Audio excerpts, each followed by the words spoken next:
and then maybe we can, in like a minute or two, we can do the intro song. All right. Well, if we're gonna go live right now, then we should do the. We're gonna just do this for now. Okay. Right. This is Yeah. a pre-screen. Okay. Okay. What about the overlay? Did we figure out what's going on with We're it? gonna deal with that later. Okay. Got it. Yeah. That's easy. Yeah. Okay. Cool. All right. Well, you want to just start this thing? 2 minutes early. Yeah. Do it. Okay. All right. Let's go. All right. Well, you know what? We're gonna, since everyone's here, we're gonna build off of everyone's momentum. We're just gonna start 2 minutes early. Yeah. Ready? Beautiful. Let's do it. All right. All right. We are live in 3, 2, 1.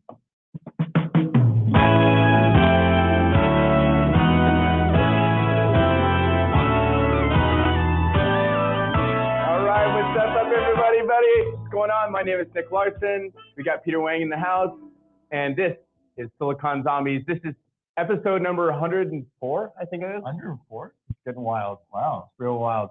We're So already 3 digits. that's right. It's OG. So and then we've got Maria here too. So we're trying something new. It's good to experiment and have all sorts of new friends in the house. So thanks everybody for joining.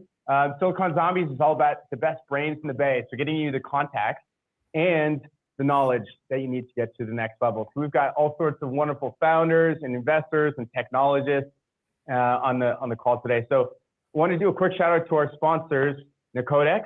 So if you're looking to build product, make sure to go to nacodex.com. They've done awesome work for our community. So if you're building something mobile or a website, that's NECODEX.com. Arturo runs the company, awesome group. And then Primero Negocios. So if you're looking to get new customers, which could be helpful sometimes. For new customers are always good. Yeah. Right. Then be sure to check out Primero Negocios. And so they're a wonderful team, and we'll have their link in the show notes as well. So number 103, we've got all sorts of cool folks on the line today.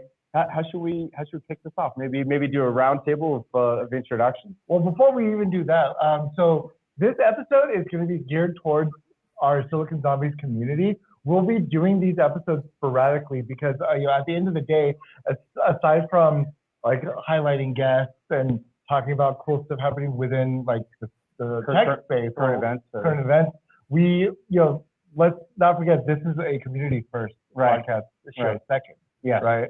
So we like to host or lead these shows once in a while just to hear more from our community, figure out ways we can help, and ways that we could play professional matchmaker. Yeah, I like that. Under the moniker Charles E. Cheddar, aka Chuck E. Cheese. Who's that? Oh, it's a friend of mine from college. Anyway, so let's get things kicked off. We'd love to hear from the folks on the call today. So Christian, you want to get us started here? Hello, Silicon Zombies community. This is Cristian Aguirre, and I'm located in Northwest Mexico. Beautiful. And tell us a little bit about what you're building with TrueSalt. Well, I've always been passionate of having import-export projects between Mexico and the US and other countries. So there was an opportunity to work on a project called TrueSalt, and this is our product. Our product is a 100% all-natural salt that comes from the Sea of Cortez and other oceans in Mexico. And we export into the US, and we created this brand. Our main office is located in Phoenix, Arizona, and we distribute all around the US. So this is a project that's been growing for the past 5 years. Unfortunately, it has had a lot of acceptance, and it continues to grow. So, well, congratulations on the growth, Christian, and shout out to Christian for being one of the first zombies, right? This was like a year and a half ago or something crazy. So what would be super helpful for you, Christian? Like, I know that channel partnerships and grocery stores would be helpful. Maybe if anybody has connections to Costco. I mean, you guys are already a global company, so help us understand what would be super helpful. Well, actually, in the past couple of years, we shifted a little bit into more industrial companies. So now we are supplying salt in all levels, first into stores. We started small into stores. Then we've expanded into food service. So food service is really something interesting for us. We've been working with big companies such as Cisco and Chef's Warehouse and others. And at the moment, we are growing and working with industries. Industries, for example, tomato canning companies, cheese producers, and many others. And many of them are located actually in California, pretty close to where you're at. It'd be really interesting from a content perspective, and you and the team may be doing this, but having different recipes. That way you could kind of get people involved in the process. And I know that obviously recipes are super popular in social. Is this something that you and the team have considered? Yes, definitely. We've been working on social media. We've been reaching out to many persons that have their Instagram pages, and that we've been sending them samples of True South so they try it out and they know they can taste the difference, right? Taste the difference in our product that we discovered with time. Of course, before we started this project, the founding partners did have a lot of experience in the food service and hospitality sectors. But myself, I had almost no experience, and I would think many of us think that the taste of salt could be like almost the same, right? Everywhere, and it's actually very different depending on which ocean you get your source from. So it's something very interesting to learn. Quality first. It'd be interesting too to understand a little bit more about the supply chain piece. Exactly how to automate that, how to provide some transparency. In fact, help us understand. Yes, we've been working as I mentioned, right? We get our source from the Sea of Cortez. In this case, Northwest Mexico actually is where we get our salt, and we to Phoenix or to San Diego, and we do the processing there. Where do we do our mixing or special? Because also there's something you got to know, right? There are mixing of grains of salt, so you can get, for example, a kosher blend or an extra fine salt or different combinations that the industry demands. But mostly popular and demanded by chefs would be the kosher blend. So also we've been doing or bringing some automation into our processes in the Phoenix, Arizona facility, and we've been expanding. So it's something we are happy about, and it's been moving forward. And also, if there's opportunity, I want to mention that I am part of an international chamber. Nick had the opportunity to meet Doug Brunke, the director and founder of Global Chamber, and we are in an international chamber where we do warm connections all across the globe. So that's something else I do want to mention. Yeah, and a wonderful community as well. So speaking of the supply chain, we've got Dharmesh, who's one of our founders, who's an expert in the space. Dharmesh, what are you seeing in the CPG space around the supply chain? Are there specific challenges around ESG compliance or track and trace, or how does that work? I think the supply chain of CPG is very, very interesting. And I think the pandemic has educated us on many of the challenges in the supply chain and the dependencies of, what we took for granted stopped working, right? In the 2 years that we all went through this crisis. So it all the way tracks from ESG in terms of the classification of the brand in terms of its organic brand, or what is the food processing techniques that you are using, the comfort that the consumer wants in terms of the source of the materials, right? Who has it passed through? They also want to know the stories of the people involved, because there are interesting stories which are cultural stories, the local stories. In addition to that, as the product moves from the source into our kitchens, right, into our day-to-day usages, ensuring that that material reaches those shelves so people can buy them is very critical. Like, for example, I heard an executive of a very big retail company say, unless it's on the shelf, it doesn't really matter. You can talk all about it, but if it's not on the shelf, it's not going to sell. So, and we have seen that in a hard way in the last few years, right? So that is a very tracking, and we always nowadays we, because of Amazon and all that, we take it for granted. When a food product arrives on our doors within 24 hours, we take it for granted. but the number of people involved in that whole chain is a lot of people. A lot of things can go wrong, a lot of things can go right. But I think that tracking that whole experience is very, very critical, right? And it's very getting complex because what was initially, we always thought FedEx and UPS would drop things at us. Now it can be any number of vendors who can do a drop ship directly to our doorstep. So and people are very highly innovative in this space in terms of making that material reach our kitchens in a very innovative ways. For example, they used to joke that if a Coke can reach the remotest parts of India or Africa, why can't medicines, why can't other products reach, into those markets, right? I mean, that's kind of the interesting story of the supply chain, right? Yeah, well put. Well put. Speaking of being an ingredient, that's kind of what Intel is to some degree. Yeah. Yeah. I mean, I would think that basically is. Yeah. We are an ingredient brand. And just as delicious. I mean, if you're a computer. Computer bites. Yeah. So how is Intel sharing the story of being a part of the process of, I think like gaming? We've talked a little bit about gaming and applications and like. I mean, that's an interesting question. Like, I would say the gaming audience is probably the only, I mean, aside from like all the decision makers that run like data centers and it's the various CEOs of like computer companies, gamers are probably the only like mass consuming group that directly has a relationship with Intel. What percentage of Intel's revenue do you think comes From gaming? Yeah. Small. Okay.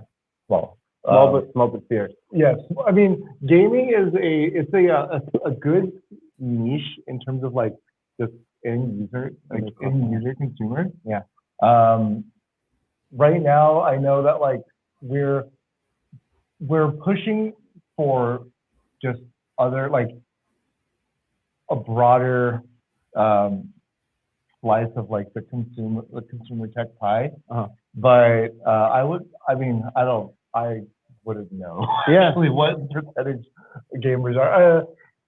I mean, in terms of just like PC gamers don't really make up a good chunk of overall gaming anyway. Yeah. Since it does take a lot, right, in order to play on the PC. Yeah. But Intel is kind of making some small changes. Like we recently just released the NUC, which are like Intel's own like end product.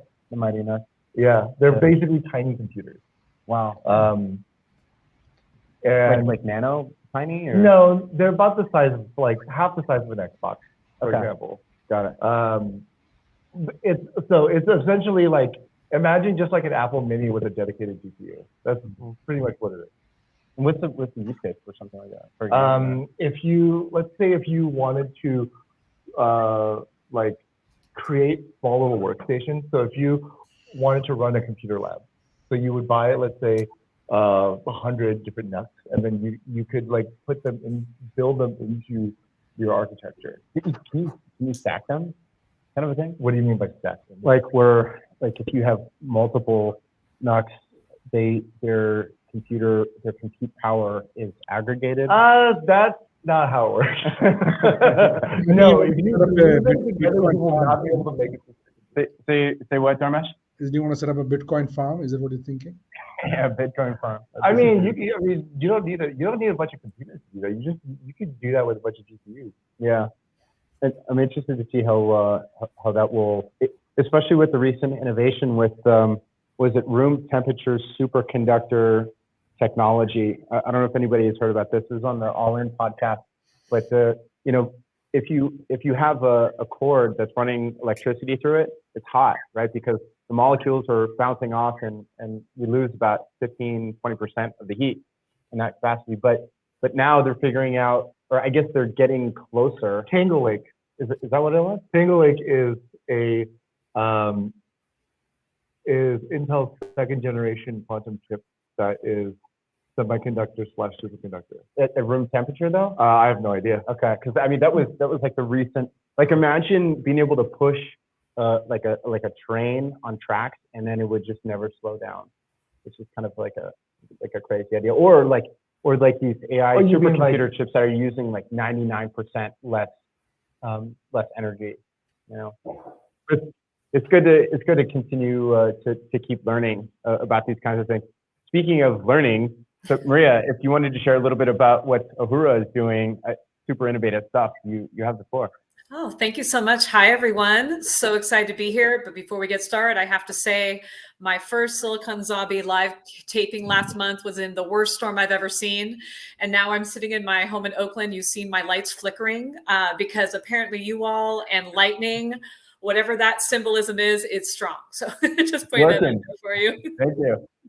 You know, and I have to say, before I get started on kind of the learning space, I was really interested in hearing you talk about salt and thinking about how, again, former science teacher here, not just the chemistry of things, but also this idea, it's like wine in the terroir, right? Like it matters. We are rooted in place, and where we come from matters, whether it be salt or any other thing. It flavors everything we do. So thanks for sharing a little bit more about that. It was really interesting. Yeah, so my name is Maria, and I'm calling from Ahura AI. Got to meet the lovely crew here at a Future of Humanity event where we were talking a little bit about kind of what we're doing to support learners everywhere, not just K-12, not just university, but also the workers that work for you, that you need to be able to look at seemingly simple things, look at the complexity underneath, and be able to move your business, your work forward. So that's really kind of what we're working on. And we're using AI. I don't know if you watched Jensen from NVIDIA today when he was talking about everything that NVIDIA is doing this year, particularly around GP3 chat, GP4, everything that we're talking about there. We're really excited about the integrations that could help learners make the most of their learning time to advance not only their career, but also make the world better.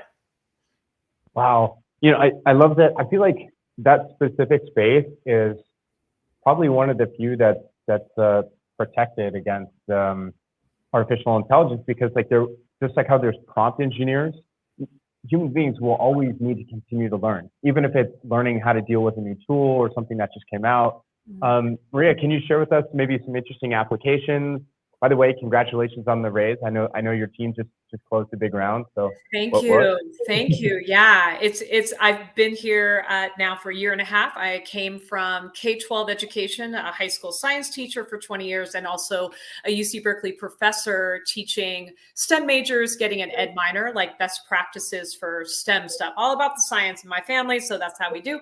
But one of the things that's been really interesting for me is sort of this reminder that as our jobs, our world gets more complex, more dependent and integrated with technology, it means that we're going to be spending more and more of our work time learning how to utilize it, not just to get like the basic kind of functionality, but how do you push the boundaries to use it better, to use it in different ways? Like we are really looking at a transformation of what it means to be a worker, what it means to be a business, and to really each of us see ourselves as innovators, whether it be on the vision of your business or how do I use this specific tool in ways that my supervisor, my manager didn't even consider, because I'm bringing what I learn, what I'm interested in, what I know, and pushing it forward with this new skill. So yeah, that's really sort of like our thinking about the need for AI assisted learning, is that not everyone has access to a teacher. And frankly, I'm also thinking it's not just about like a lack of access because there aren't teachers in your area or whatever. I'm also thinking the skills that we're teaching, no one knows about yet. Like we really are going to be leading the edge on doing that ourselves. And therefore, how can we leverage all the knowledge that we can utilize through AI to support learners where they are? So that's sort of kind of like the basics for us. And the last thing I'll say about it is, you know, both of our founders have had really impactful scenarios across multiple countries as learners, as community members. And I think that is sort of like the flavor of our company, that our goal is not just learning here in America. Our goal is literally everywhere, that every person, no matter how remote your location may be, if we can make make it so that you have access to a phone app or some way to leverage the internet, we can help you move forward. Even if you have either no teacher or, like many of us probably in this room, maybe we have a memory of not the best learning experience. How do we move beyond that and use sort of yeah. It's interesting when you mentioned pushing the envelope, it on the edge. It made me think like that'd be a good hashtag for you guys, like education. Kind of a thing. That might be kind of fun. So how would you say education? How would you say Ahura is able to differentiate from like say Khan Academy or some kind of yeah, or all school. absolutely. So big fan of Khan Academy, I will just say. I love the work they did and continue to push boundaries about how do we support learners around content. But one of the things that we're working at and why they brought me in, because I mean, I have some content experience, but there's always going to be new content.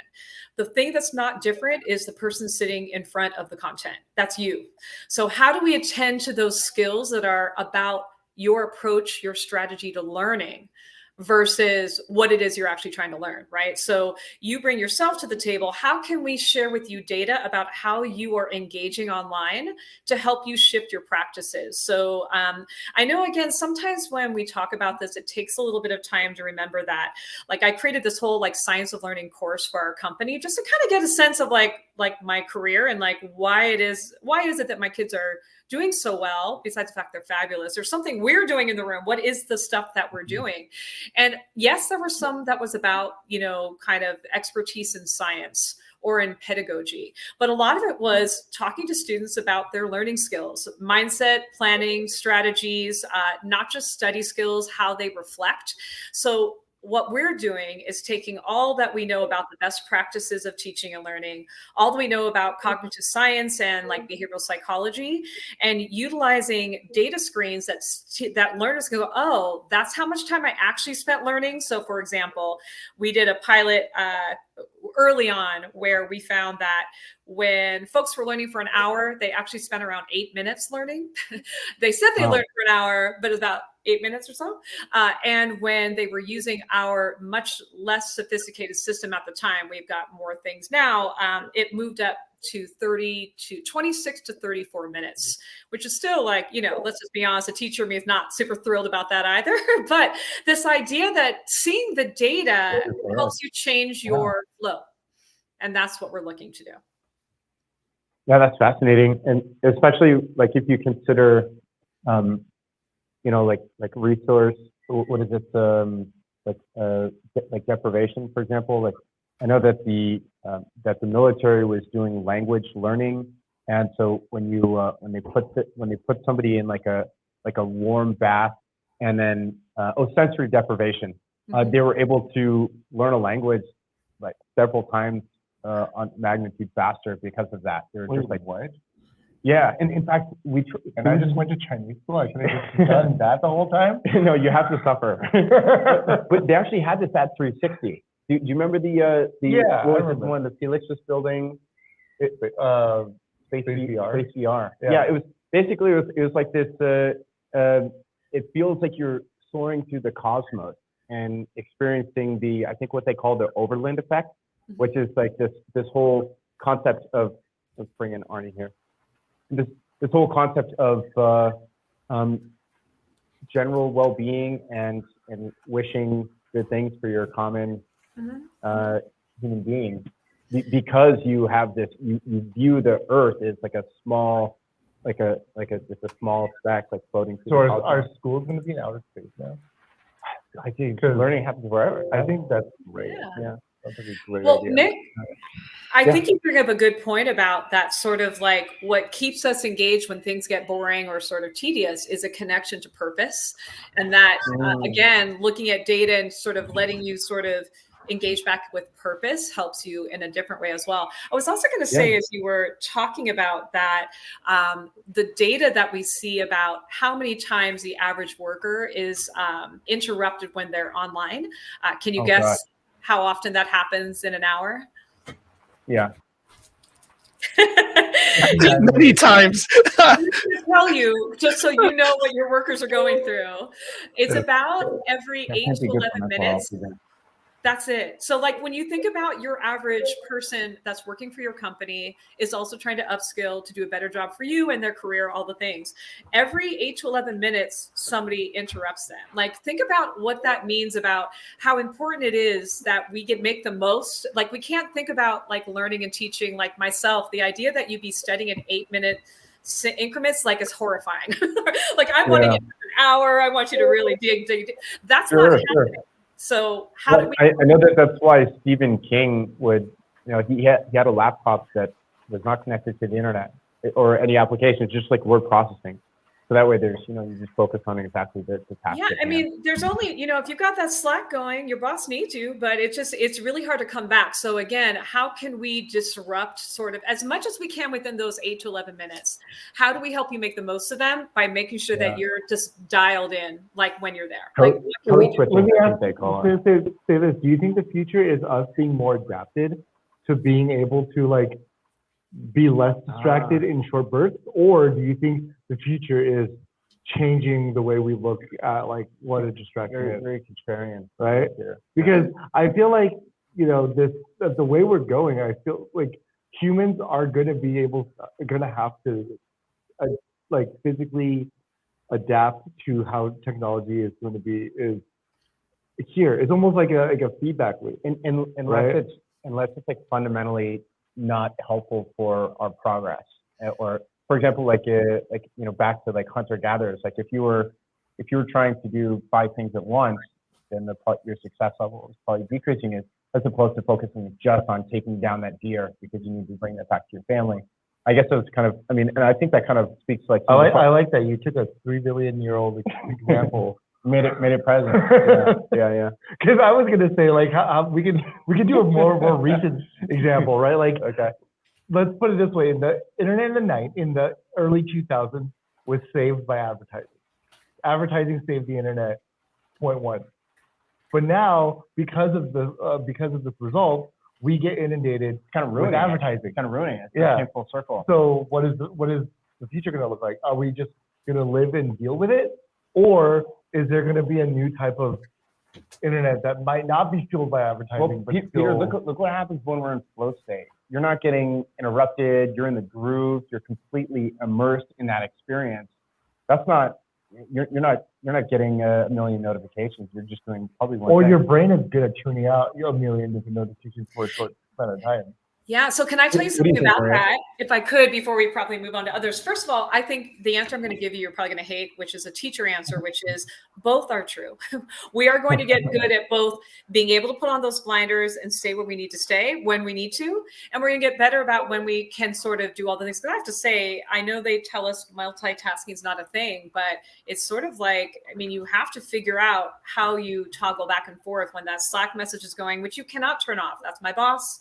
He's going to need me, right? I also need to check. There are things that we need to do about sharing, again, about strategies, about what it means to be a learner and how you can change your environment. The other thing I was going to say is the data that we see around, we don't just look at like content relevance, like where you're going online. We also give you feedback about emotions, and we're building the algorithm around what focus looks like. That's a lot of my job is what are the indicators focus and how we can translate that to you. But let me tell you, and that's some cool things for like designers too. Like when we can tell you at what point in that video that you spent a lot of money creating, were people in it, were they not? But just to point out what you all were just saying, the most like the emotional like face that we look for that indicate focus as we're building the focus tool itself is a neutral face, meaning you don't have time to be smiling.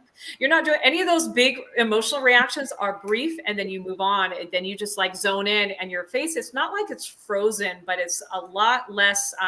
It's really just the intensity of the eyes focusing on what you're thinking about. It's really quite striking how uniform and consistent it is about that is what people look like, meaning they're not dealing with even the rest of their face while they're actually in that flow intensity space of learning and making meaning of something new or something important to them. Yeah. So Arnie, you got something for us? Yeah. What's interesting, a buddy of mine, Joseph, he's big into vending machines. Okay. There are cameras that are AI based that face the audience as you go walking by, and they can tell your level of engagement. All right, which is real interesting. Like, do you want to buy something? Is this person going to buy a soda? Are they going to buy a candy bar? And you could tell by your facial expressions. So, and this is like 2-3 years ago they had this, which is kind of spooky. It can tell what you want to buy, what they could sell you. And this is all done by machines, big vending machines. Wow, that is so cool. I have to say the research, I did a little bit of research, like what are scientists working on? Not just like me as a teacher, what do I look for in the classroom? How does that translate? But what are scientists saying? And they really do kind of divide it out into pretty basic things. Where are the eyes looking? What's happening with the facial muscles that indicate like strong emotions, and big body movements, orientation or gestures. And so we took parts of that and then just like geared it more specifically toward learning in a screen. But I would tell you this last thing, we are all special and individual. And also there are some pretty big, easy predictors of human behavior. Like I hate to say it, but it's true. So it's not as creepy or weird as you think. It's pretty, you can kind of, there's some pretty clear indicators that not we all, but generally speaking, you can use to then dig in deeper. Let me check one more variable, but when this one's there, it's a good sign. That's the direction we're going in. No, I'm I like, did hear this quote a while back saying like a human, like a person is complicated, but people are simple. so Like if I Thomas can ask, Jefferson. so you said you teach. Where did you teach? I'm late to this thing, so I didn't get the introductions. Where did you teach, or do you teach? I'm sorry? Where do you teach? Yeah. So I've taught high school science for 20 years, or actually a little bit longer than that. In the last 5 years, I've also been a professor at UC Berkeley. Okay, because I've also taught at San Jose State during the pandemic, and talking about a challenge over Zoom. I mean, people are in their pajamas, they're eating, their pet comes in, or their nephews. It's like, oh my God. I insisted they had their cameras on because I want to know what the heck they were doing. Like, Well, turn that camera on. Are you sleeping or whatever? What are you even doing? with the camera on, people usually ask us, can you tell if I'm looking at your phone? I'm like, yeah, it's not hard. I mean, it really isn't. You can check not only like which angle of the eyes, but also angle of shoulders and also lighting, right? Because your screen's going to have a light coming. That's why I like to have my phone right up against the laptop. Yeah. That's why there's always one. I see you. There's always one. Yeah, And remember, the data's for you. If you really want to look at the phone, I say a little nudge. I create like all these like science of learning nudges. Like it might be, hey, it looks like you are having something else you need to do. Put this away and come back later. Like literally, like come back in 10 when you're done. Don't hide it. One of the big entrepreneurs who started, I forget some big company, he came up with an app called What this thing is, you heard about this? It's an add-in Zoom. So it's where you go, and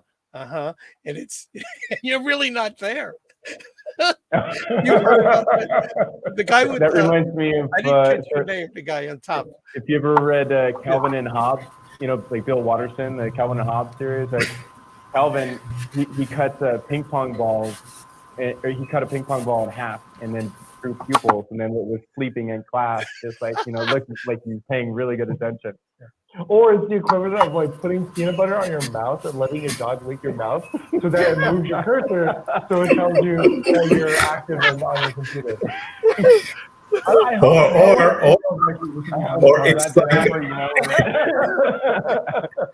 Or it's like that Simpsons episode where he puts like is it like a little bird or something, and it steps on the keyboard. When Homer was like 700 pounds. Oh yeah, I remember that. So Christian, I saw you nodding to Maria's point around focus. Do you think it would be helpful to have a hierarchy or like a chain of expected communication based on how time sensitive something is, or based on exactly who needs to see it, so that way you're not disrupting the whole organization? Or what's the best way to manage all these notifications? What are you and your team seeing?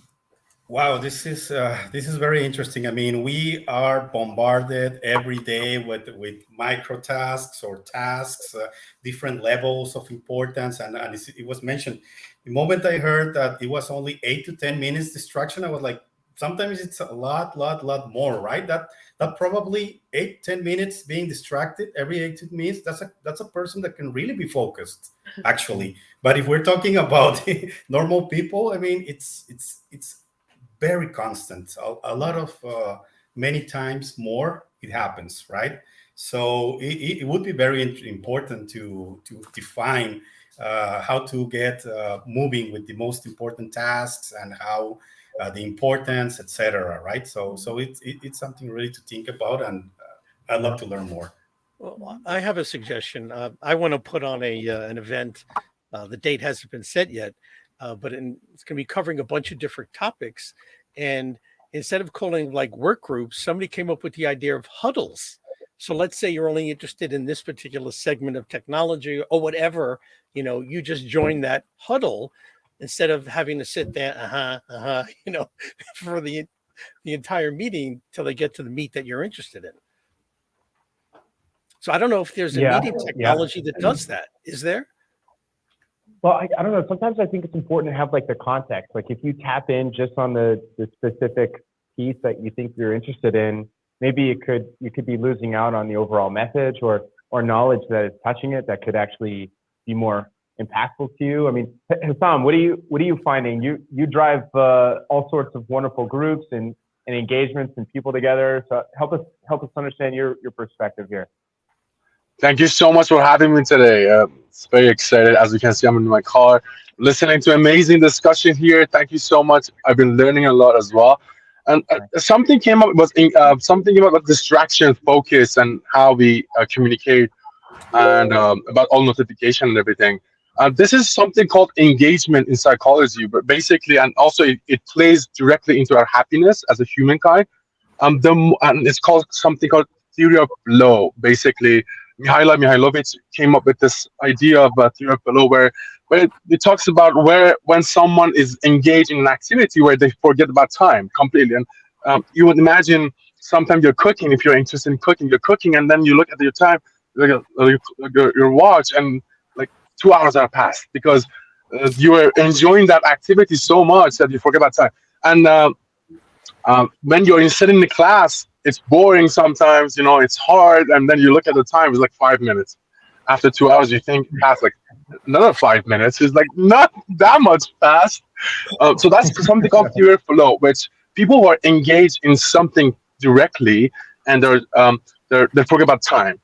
I think that we talked about notifications and how these ads also, how they play into our engagement and focus. Regarding that, what I think in this past 7 years I've built, we are working on a platform where people engage in activities directly, and through that they create genuine human connections. When people are engaged in activity that they forget about time, they become happier, and also we don't kind of distract them with other notifications, and they're so dissolved in that moment that they forget about everything. So that's a platform we have been working on. And regarding because the ads also came up, and also Nick, you mentioned that what can be built that reduces or increases our focus. I think ads are nice. It was like in the past they were nice, but right now as the technology has grown, we should move towards something that creates revenue by enabling people to come together, enabling people to do the things that they love.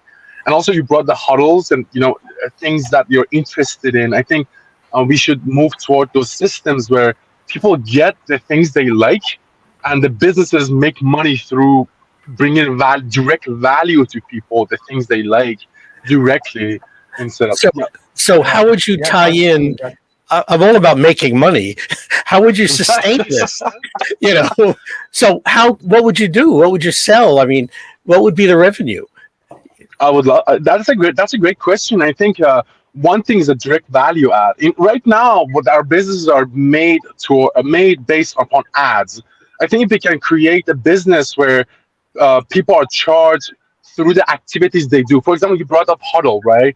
If we can charge people based on the amount of huddle or minutes or hours they would get, or amount of activity they go inside a discussion, and they get charged. And at the same time, let's imagine a speakers, also the main host or speakers, make money through bringing value to people. So if people come to those huddles, right, they get charged, let's say 50 cents or $1, and also the host, let's say the host are hosting a big huddle, there are thousands of people, and those dollar, 50 cents, 50 cents, 50 cents, it came up to thousands of dollars to the host. And these businesses make money by charging the fee in between these people.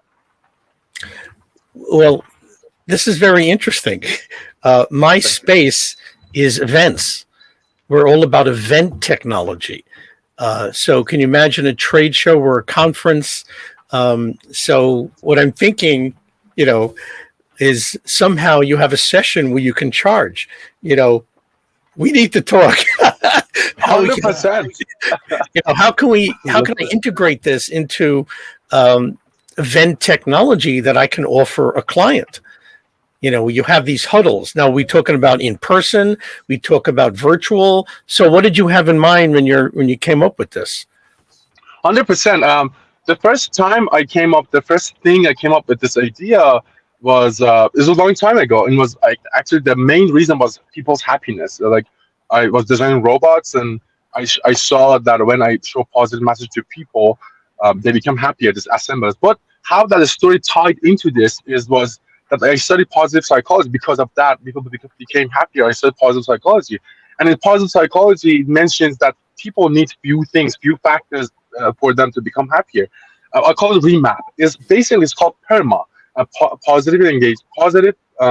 Positive emotions, engagement, relationship, meaning, and accomplishment. And I was like, okay, how can I tie these factors into a platform that people become happier by using it? As I mentioned, engagement is part of it, accomplishment and meaning is another part of it.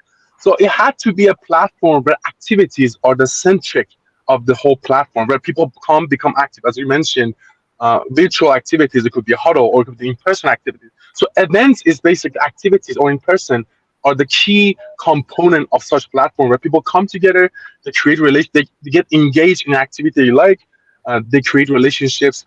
They also feel the sense of purpose, right? They come to get information or connect with someone.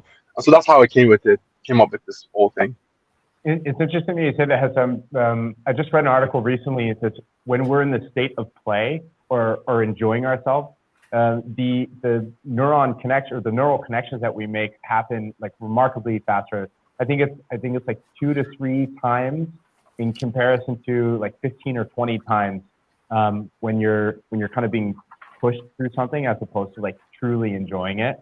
And speaking of which, we've got conscious conversations here.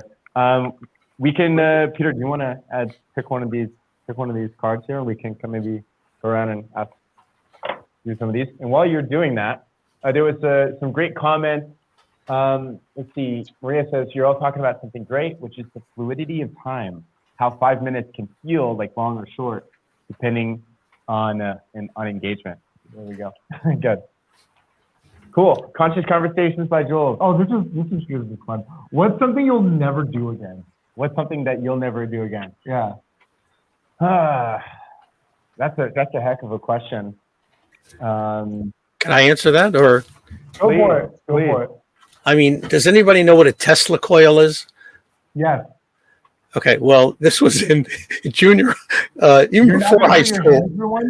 What? Anymore? You're not going to put your hand through a Tesla coil anymore? No, I was giving a presentation in front of the school during an assembly, right?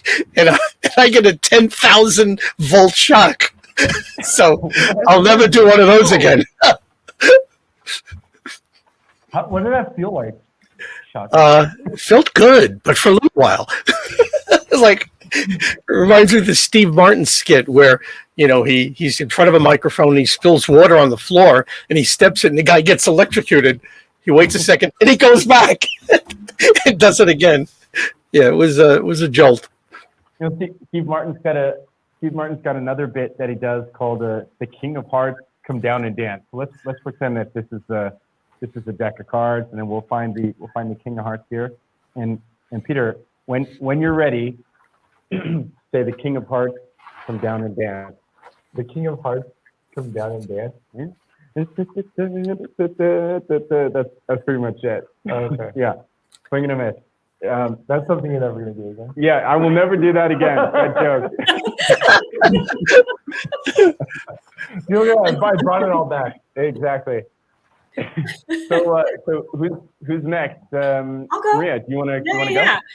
Well, I also had an electrical thing, but since it's been taken, again, science teacher, but it wasn't me being electrocuted, it was me by accident electrocuting a student who I also didn't like very much. So I'm a little bit worried that it was by accident on purpose. Sorry, you accidentally electrocuted a student? So I won't tell that story, but I will say I used to be quite a little adventurer, and I decided to, well, I'd say decided, it really wasn't that serious. Like, we were on a cliff and there was water, and I thought it'd be fun to dive. And then, because, there were people down there already, so I thought it should be fine.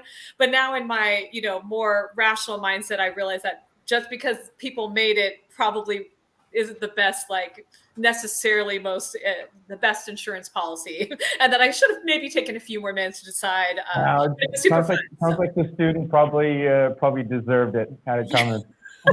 I don't know. I'm not sure, but I'm sure I didn't do it on purpose. Although it was shocking who it was and how big it was, what had happened. But he's fine. Everybody's fine. I'm sure. But yeah, the cliff diving, I don't think I'll do again. Although the picture is really amazing. But that's gonna be the last time. Share it with us. We'll put it up. We'll put up on our Instagram. Then you're gonna make me do it again because I'm gonna be peer pressured because it doesn't take much because I did enjoy it in theory, but I'm not sure. All right, somebody else has to go. Who's next? All right, who's next? Christian, Assam? I mean, I can go. I can share something. Okay. I remember, so right after college, I had to look for jobs, and I found one. I don't know if you've ever encountered people like this, but they would typically post up outside of gas stations, and then they'll sell car wax. I did that. It was a really, really cool way for me to get over talking to strangers and also learning really quick how to sell, but I will never do that again. But, it made you the man you are today. Exactly. Never do it again, but it was a great experience. Nice. Learning lessons. Yeah. Speaking of conscious conversations, and we lost her. Yeah, Jules here for a quick minute, and I think she might join back. But while we're waiting for her, Christian, did you want to take a stab at the question? Sure. Maybe something I wouldn't want to do anymore is getting too nostalgic about the past. Something sounds a little bit like that. I was just reading a book by Jason Pfeiffer, Built for Tomorrow. He was mentioning a never go back moments, right?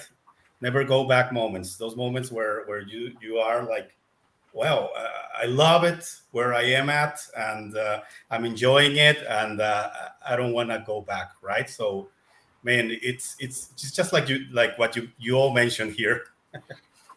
I don't recall if it was Andreessen or which firm it was, but they had done some. Oh, here's Jules. They had done some study of successful founders. And that was the number one thing that they found, is that they weren't too attached to the past, which is like a psychological mindset of growth and moving forward and continuing to learn. So thank you for sharing that, Christian. Thank you. Jules, I'm sure you've gone through all these questions. Thanks for joining us. Did you want to take a try at that one? One thing that you will never do again? Oh gosh. I actually haven't answered this one, if you can believe that. Nice. You picked the right one. One thing I'll never do again. Yeah, I don't think I've ever actually answered that one. One thing I'll never do again. I don't think I'll never take my health for granted again. Wow. Never take your health for granted. And I know this isn't like, the answer you're probably looking for, but I will never take it for a few years. And before that, like, health was just a given. Never really thinking it could ever be taken away from me. And now I'm just so protective, and I'll never take it for granted again. Yeah, I think that's a wonderful answer, and one that I'm sure has positively impacted the rest of your life too, once you have a stronger appreciation for your health. I relate to that one a lot too. I have to constantly remind myself that I'm not indestructible anymore. Yeah. I think you are, Peter. Oh, thanks. Do you stretch every day? Yeah. Yeah. Same here. Like just by having, well, first and foremost, like if you have a standing desk, you're burning 15% more calories just by standing, and it feels good to just to stretch, like during meetings or Zooms. I don't know. It's simple, but like that plus drinking water, I think, and breathing techniques. And just remembering to breathe. Yeah. You know, there's something called stacking your breathing. In fact, free divers do it. So like, you know, people who can hold their breath for like 5-10 minutes at a time, they go, and then all of your lungs are completely full. Oh, it's a free diving. I learned that through others. Peter, behave. This is live. Okay, and let's see, Hassam, I think you're next. What's one thing? Thank you so much. Thank you so much. Great. Thanks for sharing, everyone. My story is a little bit bitter as well, but you know, I learned lessons. So one time, my friend came to me and was like, "Hey, you need to, you know, help me to pass this exam." I was okay, and he was like, "We need to go with your car." I was okay. So he started driving my car. I was on the passenger seat, and I was like, studying my exam. Okay, well, I was a kid. I was like 17 years old. I was 18 years old, or something. But it was rainy. So what happened was he kind of crashed my car.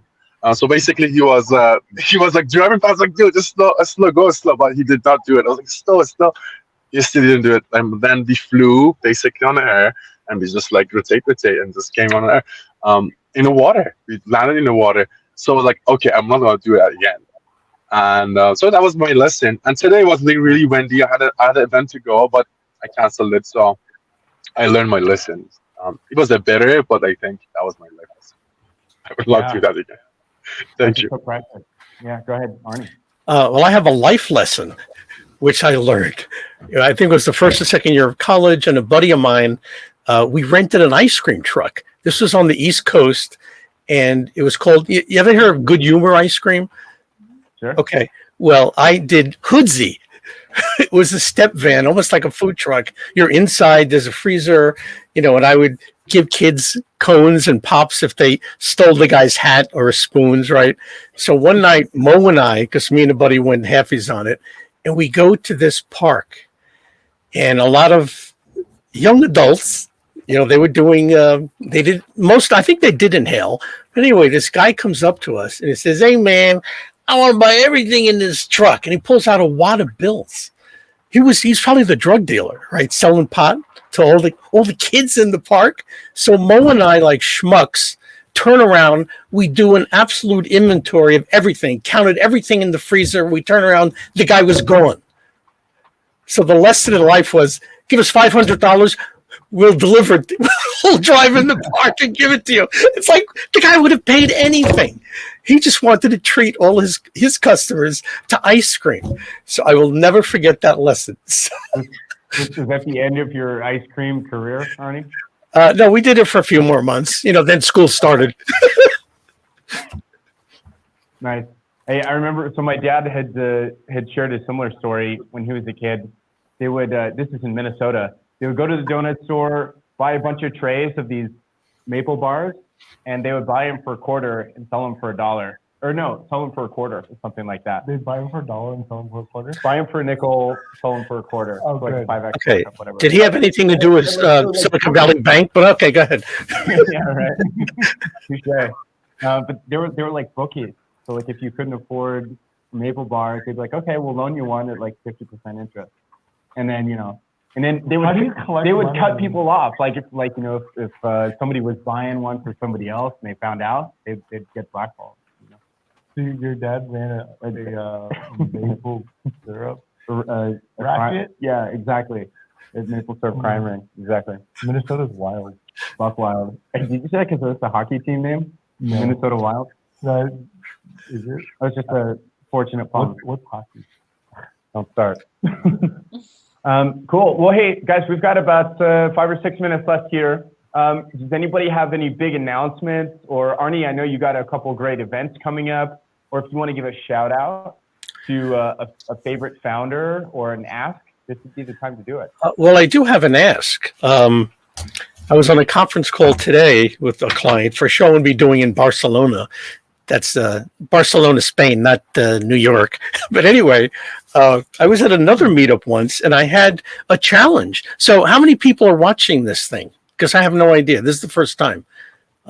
Is it just us? Or is there more people watching? My grandma's watching too.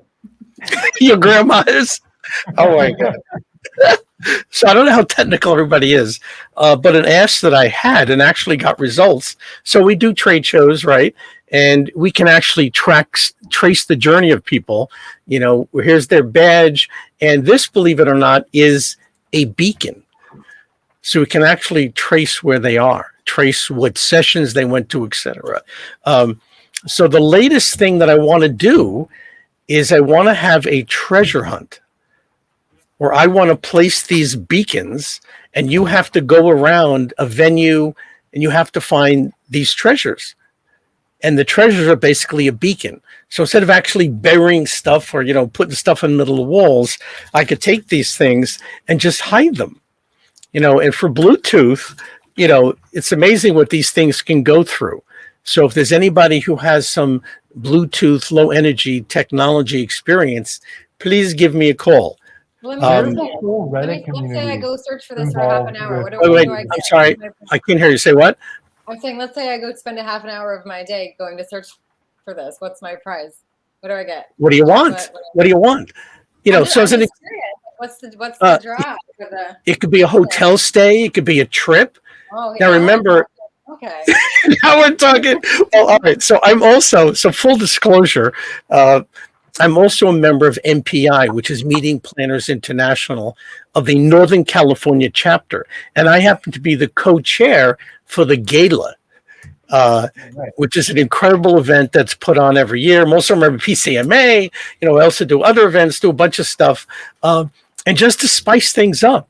And a lot of hoteliers are part of MPI because they want people to have their events at hotels as well as venues. You know, Disneyland are members, you know, and here, this is Northern California, but the people who come to these meetings, they put on events that can have hundreds to thousands of people.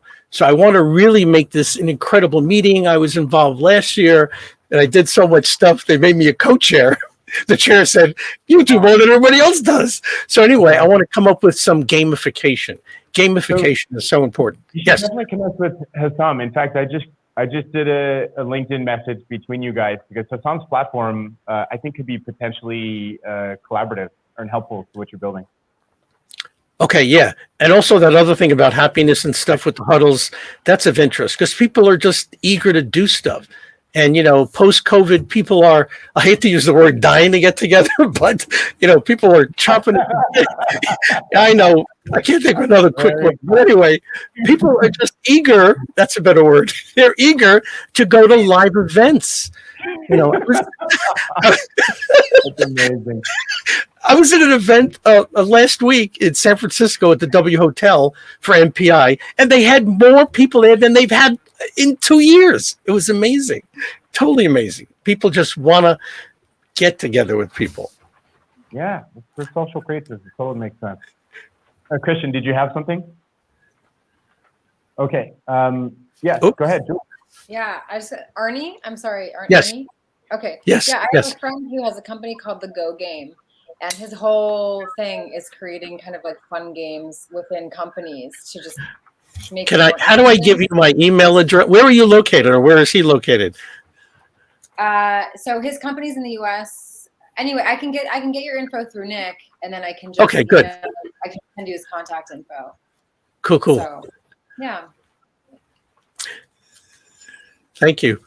Yeah, of course. Happy Cool. to help it connect. Let's see. And also, Jules, where can folks find out more about Conscious Conversations? Is there a website or this is There is So Nick was very sweet and invited me on today to help get the conversation flowing about things other than what we do and talk more about who we are.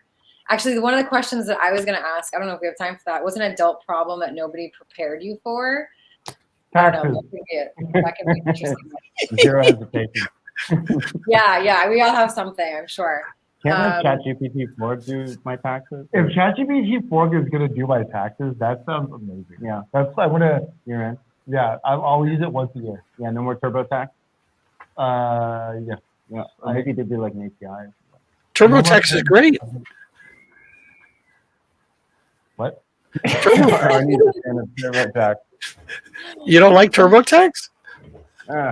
I like the idea of other people doing it for me. Yeah. Well, my corporate taxes, yes, I have an accountant do it. I gave him all my stuff. The first year I incorporated, I thought it was April 15th. But for corporations, it's March 15th. Interesting. Speaking of taxes, there's a really cool company called Strike Tax that so to zoom out really quick, the R&D tax credits have completely changed in the last couple of years. And so as long as you're building something, the laws around that are pretty loose. So what they're doing, Strike Tax, is providing you the capital up front, and then they take a percentage on the back end and basically manage all your R&D tax credits, which is like 15 or 20x increase of yield. So check them out. I like plugging good people, Cool. Anybody else before we wrap up here? Hey, started 2 minutes early and 2 minutes early. Perfect. Which one is he? Red one, top one. No, So is any of you founders or investors who invested in startups? Anybody in front of me done that? Certainly have a lot of those folks in our community. In fact, Maria, I know you're connected to a bunch of those folks and Jules as well.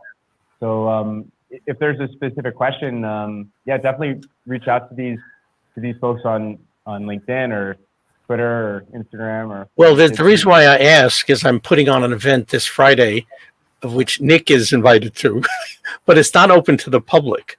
It involves the Italian government, and they're actually they brought over yesterday 19 entrepreneurs, and they want them to mingle with U.S. entrepreneurs to find out how they do it, and give their pitches. And Nick, with his esteemed knowledge, is going to be one of the judges to actually. I'll go easy on him. Go easy. Just don't bring any. You can't throw anything. It has to be Italian tomatoes, which are really good, by the way. But if somebody is an investor or somebody who's invested, let me know like ASAP, because they'll take care of parking. It's in San Francisco, and we have room for probably 1 or 2 more people to do that.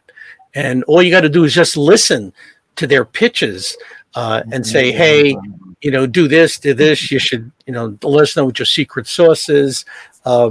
So they think we're the king and queens of entrepreneurism. So anyway, we can let them think that. We can let them keep thinking that. Yeah, absolutely, yeah. So that's it. All right, gang. We're gonna wrap for today. Thank you so much for joining. Be sure to tune in next week when we have Dr. Aka, who is a dignitary from West Africa and the former Minister of Health. So it's gonna be super fun. And check us out on siliconzombies.com. And again, if you have more folks that want to share with the building and get access to the best of the brains in the Bay, check us out. Until then, take care of yourself. Thanks for inviting me. Thank you. Thank you so much. Thank you so much. Woo! Thank you. Thank you. Bye. Thank you.